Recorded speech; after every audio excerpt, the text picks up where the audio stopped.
Frères et sœurs en Christ, le Nouveau Testament est le document le plus pratique qui soit, parce qu'il est né de situations extrêmes sous la pression des circonstances sans issue.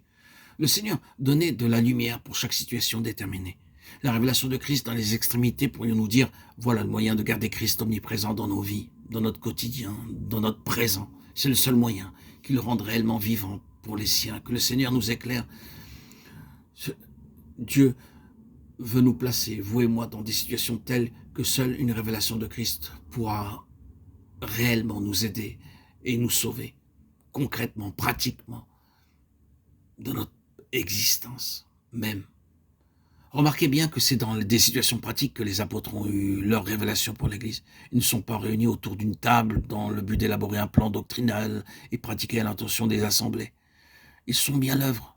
Et ils sont heurtés ici et là à des situations désespérées qui les attendaient, pressés par les situations, souvent jusqu'à la détresse. Ils ne pouvaient qu'aller à Dieu et recevaient alors la révélation libératrice. Voilà le moyen le plus efficace de vivre et de connaître la révélation dans notre existence même. C'est bien pour cela, bien-aimés, que le Seigneur nous garde dans des situations aiguës et d'un réalisme si pratique. Au commencement était la parole, et le sens de cette désignation est simplement celui-ci. Ce n'est pas dans un livre que Dieu s'est rendu intelligible à nous.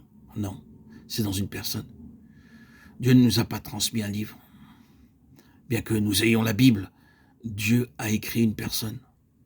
Un frère a donné cette image qui illustre fort bien la chose. Il raconte qu'un jour, il eut l'occasion de voir la Constitution des États-Unis. Elle était écrite sur un parchemin. Il la voyait de près et pouvait lire tout dans ses moindres détails. Mais ayant fait quelques pas en arrière et s'étant tenu à quelques mètres de distance, tout ce qu'il put voir là, sur ce parchemin, ce fut la tête de George Washington. Il se rapprocha de nouveau et constata que grâce à un jeu adroit de plein et de déliés, le texte de la Constitution se présentait comme un portrait du héros de l'indépendance américaine, qui était George Washington. De même, en ce qui nous concerne, frères et sœurs en Christ, Dieu a écrit la révélation de lui-même, mais elle est dans la personne de son Fils, le Seigneur Jésus, la tête, et vous ne pouvez avoir la constitution des cieux que dans sa personne. La constitution des cieux, c'est la personne se présentant à nos yeux comme Fils de Dieu. Ni vous ni moi n'allons trouver notre secours dans des choses, dans une doctrine, dans un enseignement, dans une théorie quelconque. C'est dans le Fils que nous allons le trouver. En lui est la lumière et la vie. Mais ce ne sont là que de simples affirmations. Les affirmations peuvent toujours rester lettres mortes.